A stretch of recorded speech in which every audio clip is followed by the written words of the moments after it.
Baye Ndiaye ginnaaw bu ñu la nuyoo di rafetlu initiative bi ngeen def muy acte noble ay sénégalais ngeen ne ci réew mi su balaa duggee ci réew mi ngeen dajale seen i dërëm ak seen ñaar dërëm ñëw jàppale ko ministre bi def ngeen acte noble bi ngeen defee li ak kàddu di fi rot jóge ci ministre bi lan mooy seen yëg-yëg encore. waaw ginnaaw bu ñu santee yàlla julli ci Seydina Mohamed sangub sang yi ñu ngi sant suñu ñaari waajur di ñaan nag réew mi jàmm rek na fi am ndax ñun ay jaboot lañ te olof Njaay nee na jaboot jàmm mooy mboqam di ñaan jàngoro ji nga xam ne mu ngi fiy dugg yal na yàlla delloo ko ginnaaw ba mu jeex tàq yàlla buñ ko gisati fenn lii nga xam ne ut nañ ko sax nañu ñaan yàlla balaa ñu ko utiliser yàlla nañ maladie bi jeex na fi tàq-tàq mais bi ñu kontaanee ba pare tamit nag ci acte bi nga xam ne def nañ ko bëggoon nañ mu nekk ci leneen lu dul ay jàngoro mais dañ ciy santaat bu baax promoteurs yi nga xam ne am nañ idée bu rafet am xalaat bu rafet ndax ku nekk xam nga ni jàngoro ji kenn xamul nu mu fu mu yem yàlla dañ si dégg doy rek waaye promoteurs yi dañoo daal di xalaat ci seen biir ni nañ leen génne gaaw rapidement joxe suñu participation ndax ñun ñoo jaboote ñëpp li ñu gën a dimbali nag mooy promoteurs yi jàmbaar lañ waaye suñu président bi nga xam ne mooy jiite tamit muy président Abdou Fall jàmbaar la ndax bi ñu ko waxee ba pare dañoo génne xaalis bu weex tàll teg ci taabal ji mu daal di may waat téléphone génn waat xaalis tegaat ko ci xaalis bi ni dem leen ngeen jëndi ma ànd ak Fallou Faye mi tey dañoo yendu ca usine ba ñu ngi fa dem ci suba ba 17h dañoo continuer ñëw fii mais suñu réew jaral nañu ko mu nekk loo xam ne nag dañ ko war a def ko ndax mënuñu xaar kenn ndax feebar bi du xaar kenn moo tax ñun daal bi ñu ko déggee rek daal di nañoo jóg nag ànd ak suñu ministre des sports ànd ak suñu président CNG ànd ak Sénégal yëpp nag ñëw bëgg a xeex affaire bi pour daan ko pour kenn dootu ko gisati loolu moo waral suñu teewaay tey moo waral lii ñu indi tey mais bëgg nañ si ndax tamit ay doomu réew mi lañ lu réew mi laaj dañ ko war a jóg def moo tax ñu jóg def ko ndax bu dul woon lu ñu am sax suñu doole dañu jël def ko ci suñu coono ak suñu lépp daf ñu koy jaral mais nag sant nañ yàlla bi ñu làmbee rek daj dara ba mën ñëw def ko ci. maman ñu ngi la di remercier ci li mais ne xeex bi fii la yem wala da ngeen a fas yéene ànd ak ministre bi ci terrain bi. mais joxe bi sax yemul fii ndax ci suñu biir ñu ngi continuer waat di dajale waat ndax bëgguñu benn faay am ndax ñun dañoo jaboot ba pare te ku nekk xam nga ni ñun dañoo dëkk ci banlieue bi. te foofu dafa bëri mbooloo kon yaakaar naa ne ñun saa ñu yeewoo ñu ngi dajale waat te dinañ defaat beneen sortie boo xam ni mooy raw bi ba pare nag boole ci nag yore suñu tànk yore suñu ay bitéer dugg ci biir banlieue bi di wax ak suñu njaboot yi di wax ak suñu raq yi di wax ak suñu yaay yi mais duñu mës a xaar dara xëyatuñu wàccatuñu ci lii mooy suñu liggéey moom la ñuy def bañ ñu amatu fi si kàttanu yàlla incha allahu rabbi. nii xalaat ngeen woo ci mbër yi soñu leen ñoom it comme li ngeen def nii ñoom ñu def ko. waaw mais mbër yi suñu njaboot lañ te ñoom dinañ ko def ñu ngi ci yoon bi lépp loo xam ni njabootu làmb la pare na pour ñëpp gis leen fu nekk ndax tamit ay porteur de voix lañ te suñu waxee nit ñi dinañ dégg moo tax ñun ñëpp pare nañ pour jóg ànd ak yéen journalistes yi surtout dugg ci biir gox yeeg goxaat yi sensibiliser ñëpp jot ci kàttanu yàlla coronavirus bi moom man sax mënuma ko ndax bëgguma kaam. dafa lëj lool waaw mais yàlla bar rek kenn xamul lu mu doon kenn ne la watul kenn naanatul mais na dem rek. li ma ci tëj mooy tey ku ne xam ne def ngeen acte bu rëy bu ngeen ma doon xaymee tey budget bi li ngeen def à peu près ci lu muy toll. non xam nga loolu duñ ko wax ndax xam nga ñun defuñu pour puukare ndax suñu doon def pour puukare dañuy xaar. ba ñëpp wax ñu doog mais ñun bi ñuy jóg kenn jógul waaw bi ñuy jóg kenn jógul waaw dañoo dégg affaire bi rek ñu ne nañ jóg waaw dañoo dégg rek ñu def mais kon puukare taxul su puukare taxoon dañuy bàyyi ba ñëpp jóg ñu jóg mais ñu ni ñun xam nañ ñun ay jaboot lañ te xam nañu lan la ñuy représenté si gox yi ñu dëkk te xam nañ feebar bi nan la grave moo tax xaaruñu jóguñu pour kenn xam lu ñu def dañoo jóg pour liggéeyal réew mi te dañuy liggéeyal réew mi si kàttanu yàlla incha allah. nga ñaan seen lii ngeen di sumb yàlla na yàlla defal leen ci ndam defal leen ci barke waaye li mënta am te xam te mooy jël ngeen ndam li bi jóg jotee jóg ngeen. La primeur a été réservée à Ndeye Ndiaye Tyson. Donc moi, j'ai plus rien à dire. Aujourd'hui, le Sénégal est en guerre contre le coronavirus. Aujourd'hui, il n'y a qu'un seul combat, c'est le Sénégal contre le coronavirus. Donc la logique voudrait quand même que nous soyons au devant des rangs. Donc en tant qu'homme de base, le Sénégal aujourd'hui, nous en tant qu'acteurs, en tant qu'investisseurs dans l'arène, on a pris notre courage en main pour se mettre au devant. Et nous sommes devant parmi les premiers qui ont apporté leur contribution. pour combattre et vaincre le coronavirus. Pourquoi? Parce que nous sommes en guerre. Il n'y a qu'un seul combat. Tout a été annulé. Le seul combat, c'est le Sénégal contre le coronavirus. Et nous le vaincrons, Inch'Allah. Tout a été annulé, mais ce combat contre Siteu Papa Sow bokk na ci sanction yi ndax loolu suspension ndax loolu amul conséquence bu mu nekk sa kaw. Pour tout le respect que je vous dois, je ne suis pas venu ici pour parler de Siteu Papa Sow. J'étais convié à une rencontre et en tant que président des promoteurs et les promoteurs qui sont avec moi, on a pris notre courage en main de participer à cette rencontre et en profiter pour apporter notre contribution. Point à la ligne. Les Sénégalais bëgg nañ xam Siteu Papa Sow combat bu mu leen yitteel le meilleur combat le grand combat de la saison ban date nga ko bëgg a organiser ak nag nga fas yéene jëmale si jour boobu. Dembélé, j'ai toujours essayé de contourner ta question, mais tu seras toujours un Dembélé, attaquant toujours qui ne ménagera aucun effort pour avoir sa réponse. Mais toi, tu connais Pape Abdou Fall. Je suis là, je suis le Sénégal d'abord, qui est ma préoccupation. Qui parle du Sénégal, parle de la santé. Parce qu'on ne peut pas développer ce pays, on ne peut pas être un bon acteur sans pour autant avoir la santé. Prions d'abord qu'il y ait santé pour notre pauvre Sénégal. Ensuite, nous allons passer à la vitesse supérieure, Inch'Allah. noo gisee li nga xam ne moom la promoteur yi tey taxawaay seen taxawaay li nga xam ne moom la ñu indi fii muy doom boo xam ne ñoo ngi ko jàppale balaa bi nga xam ne moo wàcc ci réew mi. du ma ne bulet bettu ma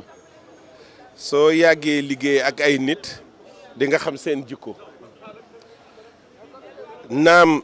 ñoom ñooy mun naa wax piliers yi gën a am solo ci làmb ji parce que ñooy tëgg làmb yi mais fu leen askani làmb wala Sénégal soxla taxaw nañ xaaruñ sax ministre woote mais ñoom bañ ñëwee parce que dañ waroon a tëgg dimanche ndogal bi wàcc samedi ñu nangu ko ca dimanche ja ca altine ja bañ dajeeg ministre bi lañ waxoon ne dinañ indi seen contribution te lii wóor na ma ne rek sumb bu njëkk bi la li ci gannaaw mooy ëpp doole ñu profiter ci occasion bi di leen gërëm di leen sant di fàttali rek li sun benn ministre waxoon làmb bari na coow mais bariwul problème te lii wane na ko jërë ngeen jëf yéen promoteurs yi. Monsieur le président ñu ngi rafetlu initiative bi mais en tant que président tam CNG tam lan la war a ban message la war a lancer ci lii.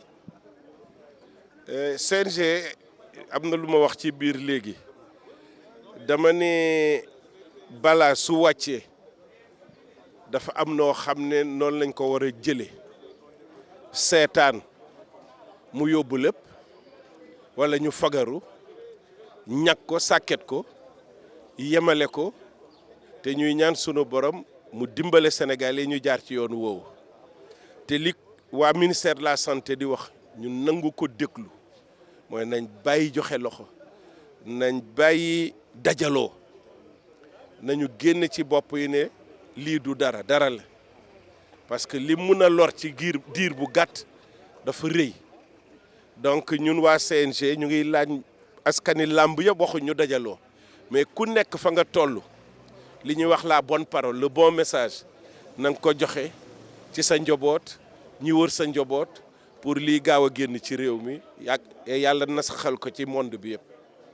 lii association des promoteurs def muy geste bu noble di geste bu riis lan mën a xaar ci CNG moom tam mu indi participation ci lii.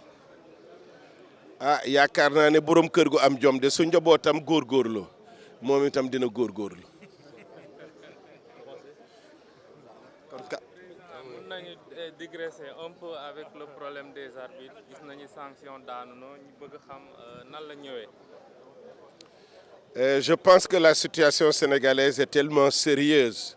que nous ne devons pas parler de détails ce soir. Il y a eu des problèmes dans l'arène,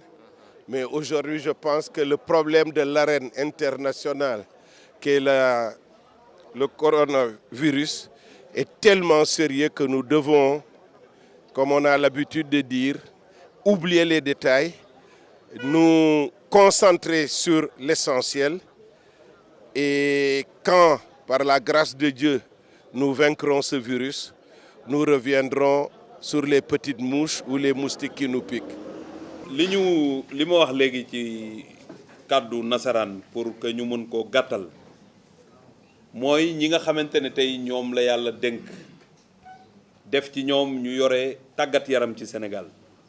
en dehors de man mii nga xam ne maay ministre bi ñiy liggéey ci terrain bi mooy président yi ak responsable yi ñu daje tey waroon a daje ak ministre de la santé waaye xam ngeen ni gouvernement benn bopp la kenn bu fi nekkee rek ñëpp ñu ngi fi mu nekk ci yeneen i yitte ci loo xamante ne ci xeex bi muy xeex jàngoro jooju ci la bokk mu yóbbante ñu ay kaddu ci président fédération yi di leen sant di leen gërëm ci taxawu bi ngeen ko taxawu parce que ba mbir mi amee ñëpp constaté nañu ne monde sportif bi ñëw njëkk a nangu bi ñu nangu nag ñàkkul ay conséquences waaye tey amul ku fi nekk kuy xalaat boppam réew mi la ñu xalaat ak population sénégalaise moo tax ñu teg lépp ci suuf ba pare jox suñu bopp autorité sanitaire yi ak autorité administrative yi pour fu kaddu war a dem ak ku ñu war a waxal ñu wax la li nga xamante ne la wala kër docteur wax mooy ñu bàyyi joxe loxo yi bàyyi regroupement yi ngénte yeeg ceet yi ñëpp di daje ak takk yi loolu yëpp nañ ko jëlal ba génn ci xeex bi nga xamante ne moom la ñu nekk loolu nag ñi nekk ci wàllu tàggat yaram ak njaboot gi ñu am ku ci ne bu waxalee sa njaboot defe naa ne Sénégal dina daj nit ñi taxawee ni ñu war a taxawee te bañ koo fooye bañ a andi yeneen i ngëm-ngëm jàpp ne loolu amul dama ne Sénégal ñëpp ay way gëm lañu way gëm nag nga nekk chrétien wala nga nekk jullite ci yem kenn fàttalekuwul fii fu ñu ne Màkka amul ren kon kuy musulman war ngaa xam ne lii du ay caaxaan kenn fàttalikuwul fu ñu ne Rome amul ren kon war ngeen xam ne yëfi du ay caaxaan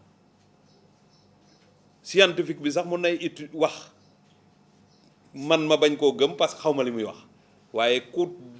utiliser sa xel di nga xam ne li ñuy wax jàngoro ju am la te lu jara moytu la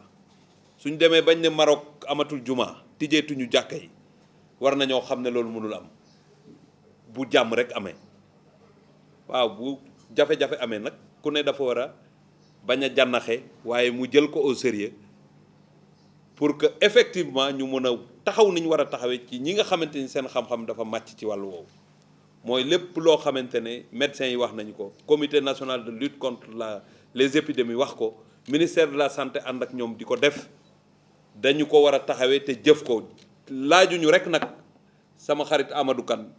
bu jëlee rajo bi ne bu kenn noyoo te boo ko fekkee këram muy noyoo wala boo ko dajeek mbedd mi mu jox la loxo waxuñu loolu masla bi ku la jox loxo bul masla boo ko mënee toojal nga toojal ko boo ko mënee def neneen nga def ko waaye bu ko jox loxo loolu dafa am solo te ñun ñoo ko war a wax ndaw ñi parce que ndaw ñi ñëppay def tàggat yaram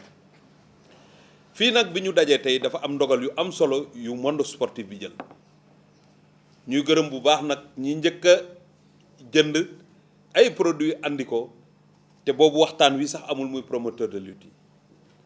ma bëgg cee taxaw sant leen gërëm leen Pape Abdou Fall jiite leen Ndeye Ndiaye Tyson wax li ñu def produits yi ñu andi ko ministère des sports ñu war ko fee denc xayrun ba ajjuma bi ñu joxante ndaje pour ñu mën a remettre suñu contribution li nga xamante moom ministère de la santé ñoom ñu jënd ay produits andi ko xam nga ñoom ñi nga xamante dañu tëgg làmb xaalis la ñuy tëgg làmb te bi dogal bi daanoo samedi am na ko waroon a tëgg dimanche te kooku xam ngeen ne lu xel gàtt-gàtt xam ne joxoon na ay koppar ba pare xalaatuñu loolu ne métti na leen waaye dañoo jël Sénégal jiital ko fàtte seeni mbiri bopp kon loolu mooy yoon wi ñu war a jaar ku nekk dafa war a fàtte sa mbiri bopp ñu boole suñu doole boole suñu xel ak suñu kàttan ak suñu farlu pour que lii nga xamante ne épidémie la bu mu am ndam ci réewu Sénégal ñu mën ko stopper su ko defee ñu dellu ci suñuy stade dellu ci suñuy arène dellu ci suñuy tapis ak suñuy salle yàlla defal ñu jàmm li ñu jàpp nag mooy monde sportif bi dinañ dajale li ñu am parce que jox nañ suñu bopp déjà ñun suñu bopp jox nañ ko autorité sanitaire yi luñ ñu wax au-delà de la sensibilisation te ñu mën ko dox dinañu ànd ak ñoom dox ko waaye ku nekk dina génne ñaq fédération groupement sportif ku nekk li mu am dana ko andi Mamadou Ba nga xamante ne moo jiite fédération tir et chasse di coordonner toutes les fédérations moom la ñu dénk commission boobu mu ànd cee képp ku ci bugg a bokk su ko defee ñu def di fast track ba nga xamante ajjuma war nañoo mën a daje comité national de lutte contre les épidémies ak ministre de la santé ñu mën a joxe suñu contribution au-delà de la sensibilisation. beneen mbir mi te waxuñu ko sax ci tubaab waxoon nañ ko bi ñuy tijji ndaje mi contribution internationale Sadio Mané it kenn mënu ko noppee parce que mu nga ca Angleterre waaye joxe na 100 millions pour jox ko comité national de lutte contre les épidémies. léegi la ñi nga xamante ni ñoo koy xelal di ko jàppal ñoo seet si ma muy le journaliste Bakary Cissé moo war ko booleeg le comité pour que mu mun a xool naka lay def ba transférer xaalis boobu ci compte ñooñu. loolu it lu ñu war a rafetlu la sant ko gërëm ko sant entourage am yëpp parce que taxawaay bu rafet la te loolu la ñuy xaar ci sénégalais bu ne. waa nawetaan ñu ngi ci gox yëpp